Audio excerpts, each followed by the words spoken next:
Hello, and welcome to Lesson 22 of Speed Puzzling 101 Tips and Tricks, quick speed puzzling lessons in usually under 10 minutes. Today's lesson is part 1 of how to prepare for a puzzle marathon. Today's lesson is looking at how to prepare physically. Coming up later in the week, we'll be looking at part 2, which is how to prepare mentally. As a disclaimer, a puzzle marathon is not for everyone. There are different lengths, so there usually is various options that you can choose from, but please make sure that you are medically able to complete a puzzle marathon. I'm doing this video for a few reasons. Number one is that there is more and more marathons popping up around the world. There will be quite a few this year. Most notably will be the 24-hour marathon taking place in France in April. I am not participating in that one, but I will be attending the 24-hour Puzzle Wave Marathon taking place in Canada in March, and I will also be completing my own personal individual 24-hour marathon for International Puzzle Day taking place from January 28th to 29th, right when this video is being released. Before I talk about preparing for a marathon, I just want to mention that as part of my individual marathon I'm taking part of, as well as the team marathon, that we are raising money for the Canadian Mental Health Association. There's a link below that you can click to donate to myself or to my team. Any donation, no matter how big or how small, is greatly appreciated and will definitely go to help someone in need of support. Completing a puzzle marathon, especially the 24-hour ones, is not as easy as it may appear. Sure, this is not a 42-kilometer run or one of those ultra marathons, but there is a physical and mental aspect to it, and I'll be looking at both. For this video, we'll be looking at the physical preparations needed. In a puzzle marathon, there are 7 parts of the body that will be impacted the most. That is the feet, the legs, back, neck, eyes, hands, and bum. So how do we prepare each of these? We'll start with what is probably the most active during a puzzle marathon. We'll start with probably the most active of all the body parts during a puzzle marathon, and that is the hands. First, leading up to a marathon, you should be practicing longer and longer puzzle sessions to get your hands used to continually moving over the course of extended periods of time. You don't need to do a full marathon in preparation. That's never for anything. Don't do that. But you should be trying to get up to 8 to 10 hours in a single sitting, if possible, or at least during the day. Don't do this daily, as that's not helpful or realistic, as we have other stuff going on in our lives, but slowly increase the time that you are puzzling as you get closer to the marathon date. If you have 3 months to prepare, day 1, probably don't do 10 hours of puzzling straight. That's not going to be that helpful, and it may put you off, actually. You want to build up strength over a longer period of time. Hand strengthening drills will also help build up the muscles in your hands so they're not getting as tired as easily or cramping during a marathon. But it is important to remember that your hands are full of muscles and they need to be trained just like any other part of your body. You also need to get used to them not going at their maximum speed the entire time. This is a marathon, it is not a sprint. A lot of people that also do speed puzzling and do marathons need to remember that you are not going to be going through these puzzles as quickly as if it's an individual speed. You're doing one puzzle for a speed puzzle competition. You'll be on it. You could be on a team. You could be doing individually. But if you're finishing a speed puzzle in 40 minutes or 50 minutes, that's not consistent over 24 hours. So you need to get your hands used to what it's like to be working at 60% speed, 70% at a push, but definitely not consistently at 100%. You will burn out so quick. A good way to practice this is even with the initial piece flip. If it usually takes you 5 minutes to flip all the pieces, try to slow yourself down and aim for a time of 6 minutes or 7 minutes. That's a 20 to 40% decrease in speed. That will kind of let you know how fast, what the change in speed is going to be, and that's an easy way to measure it right from the start. Next is the back and neck. These will hurt by the end if you're not looking after yourself carefully or remembering to look after your back and neck. Practicing better posture is absolutely necessary. The best way to know if you're doing this well or not, in advance, take a video of yourself from the side while you're doing an entire puzzle and see how your back and your neck are situated over the course of that. Are you slouching a bit more?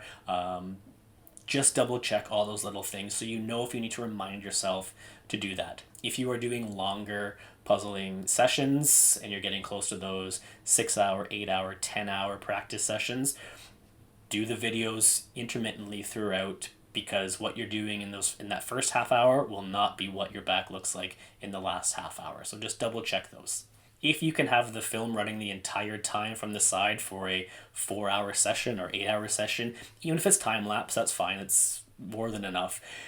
You'll be able to see the differences in how your posture is over the course of that time period. Even as I'm doing this video right now, I can feel when my posture is getting a little bit worse or when it's getting a little bit better. And I do need to remind myself of that consistently so my back and my neck stay as strong as possible and so they don't hurt. Back and neck health should be worked on consistently anyway, whether or not you are puzzling. Incorporate daily stretching into your routine, whatever that might be. There are a ton of resources online. There's phone apps that can do guided stretching with you. I have lower back issues due to years of contact sports like ice hockey and other things like that. So it's an absolute must for me, especially if I'm puzzling for long periods of time. The taller you are and the further you are away from the table, this can be a factor, especially if you are someone that likes to stand while they are puzzling. You do not want to be standing throughout a puzzle marathon for a good portion of it. Little bursts, maybe when you're flipping the pieces. That's a nice way to stretch out the back a little bit, but for the most part, you do not want to be hunched over a table standing for extended periods of time. So if you are someone that likes to stand, practice forcing yourself to sit down for an entire puzzle. Next are the feet. Even though we are not walking around and moving around very much, having your feet planted on the floor or standing up and sitting down every so often for long periods of time, it's going to feel like you are still standing and you're still using the feet the entire time. In my first 24-hour individual marathon, my feet were one of the body parts that definitely hurt the most at the end, and I didn't really even think that would happen because I figured I would be sitting the most of the time, which was true, but my feet are on the floor or they're crossed or there's something that just, your feet are being used more than you think they are. Figure out what footwear you'll prefer to wear in advance and try practicing with those on. If it's shoes, great. If it's socks, great. If it's a combination of the two, also fine. If it's bare feet, if it's a team, don't do that. Wear whatever the footwear is for your lengthy puzzling sessions and see if they're actually comfortable after 4 hours, 6 hours, 8 hours, however that might be. You may think they're comfortable at the start, but does that last over a longer period of time? And again, mixing things up, shoes, socks, different types of shoes, that can also help just to kind of reset. Again, in my first marathon, I only wore socks for the entire time, but I was on a wooden floor and it felt like I was essentially standing on a wooden floor for 24 hours and it hurt quite a bit. This year, I will be wearing shoes on and off throughout, comfier socks as well. And I will probably try to put something like a mat or something underneath so I'm not directly on the wooden floor. All these little things to take into consideration. And leading up to the event, make sure you're using your feet every day. Go for walks.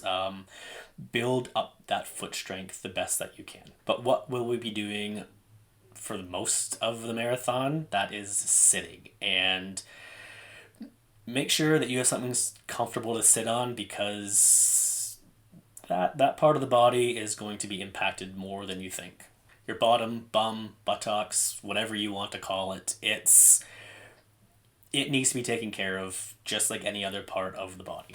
Start off with finding something comfortable to wear. If it's softer, cushiony sweatpants, that's fine. If it's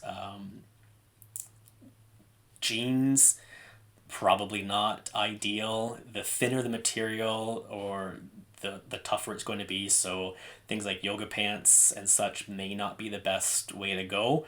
You want to be comfortable. Again, in the lead up to the marathon, try different types of sweatpants, track pants, jeans, whatever you think you may want to wear and see what it feels like after 6 or 8 hours of sitting sitting in them. You might be surprised. The big thing to remember is it's about comfort, not style. In addition to that, you will want to consider what you're going to be sitting on. Whatever chair you will have for the marathon will likely not be comfortable. Go and get something to practice sitting on with. You don't want to buy it at the last second because you don't know how comfortable it actually be. You want to test out a little bit. You don't know if it's going to slide, if it will fit the chairs.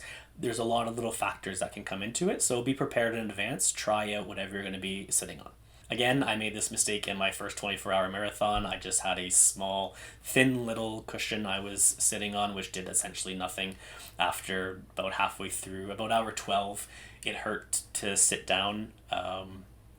So I will not be making that mistake this year. Finally, we get to the eyes. Your eyes will get tired. There's no way to avoid it. The lighting is not going to be great, especially if your marathon goes through the night. So you're not going to have natural light in many cases. Make sure you're practicing with all different types of lighting conditions. You do want to practice resting your eyes as well. If you work in an office, you probably had to do some sort of health and safety training about this, but my advice would be to set a small alarm to go off every 20 to 30 minutes just to remind yourself to look somewhere else in the room, looking off into the distance, doing some eye exercises that just kind of helps to reset your eyes a little bit. So some of these are quite easy to do. Like I said, looking into the distance, just changing your focus a little bit helps with your eyes. Blinking a lot will help with your dry eyes because they will start to dry out over many hours.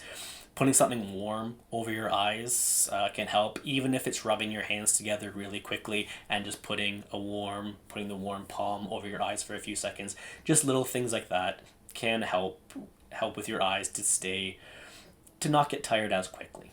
There's not much you can do to literally strengthen your eyes like muscles in your body, but you can get used to taking short eye breaks, reminding yourself to do that. And you can Google eye exercises as well to help limit the amount of strain that will go onto your eyes over the course of a marathon. So when it comes to the physical aspects, there are things you can do to train your body in advance, just like you would for any other physical activity. Yes, most puzzle marathons, especially the team ones, are fun social events, but at the same time, you don't want to injure yourself and not enjoy the marathon, whether it's still happening. If you're injured halfway through and you still know you have 12 hours to go, less than ideal, but you don't want to put yourself off doing them in the future either. So just prepare in advance. On the actual day, make sure you're prepared physically as well. Have food and beverages ready to go. I'm someone that really only drinks water when I'm doing physical activities, even puzzling activities. I don't drink a lot of caffeine in general anyways. I don't drink coffee because it's disgusting. Energy drinks, I don't drink anymore either. But being hydrated throughout is an absolute must. It helps with your muscles, keeps you focused. Be careful if you don't usually have caffeine and those types of drinks. Don't try anything new on the day. I also include snacks and such in advance for my marathons. Things I know will most will be helpful to me. So it includes breads and other types of carbs for the energy. There'll be some proteins to help with my muscles. Fruits are great. They're good, quick snacks. Like I said, I don't really like a lot of caffeine, so getting the natural sugars from fruits is a good start. Bananas for the potassium and to avoid cramps. I like oranges for the energy boosts that the vitamins in that provides. Grapes for the oranges, I pre-peel them in advance, so I'm not wasting any time during the marathon. I like grapes. They're essentially little balls of sugar that give you those little energy boosts as you need them. It's also good to keep in mind foods that aren't going to make your hands sticky or gross, because you don't want to be gross. I will still have some like sugary treat stuff as well. So for the Canadian audience, I will have a large box of Timbits from Tim Hortons. You may have your own little snacks and stuff that you may have. If you're part of a team, just remember that you don't want anything to be messy. You don't want anything that's going to be gross for other people. Things you don't want things that are going to smell for other people. So maybe leave the tuna somewhere else. The tuna sandwich doesn't need to. Egg salad sandwiches don't need to be there either. Save those for after, when you're far away from everyone else. Also keep in mind, breath mints, brush your teeth and stuff for the longer marathons. Just yeah. You may want to consider non-drowsy muscle relaxants as well. I definitely have to take a couple of those during my marathons just to get that little bit of extra push through. Be cautious with whatever you choose to take in terms of medications, but everything in moderation. Puzzle marathons, just like any other marathons, can be an intense event, especially if you're in a room with a lot of people.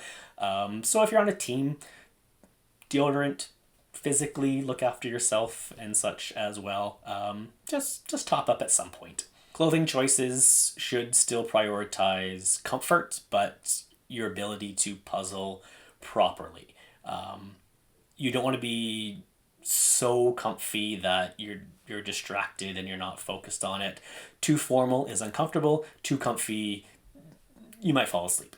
And that is it for lesson 22 of Speed Puzzling 101, where this was part 1 of looking at.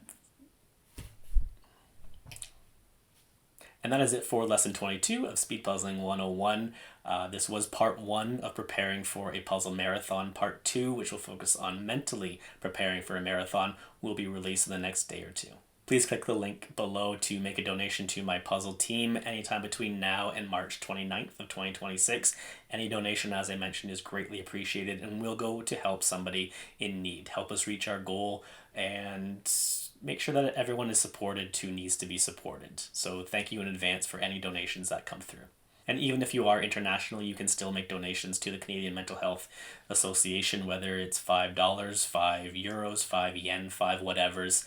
Anything is appreciated. Make sure to follow me on my Instagram account as well, at Canadian Puzzle, same as this one, so you can see how my individual marathon goes over January 28th to January 29th. Thank you for watching, and I will see you very soon for part 2 of preparing for a puzzle marathon. That is it for today. Class dismissed, and until next time, as always, happy puzzling. Bye.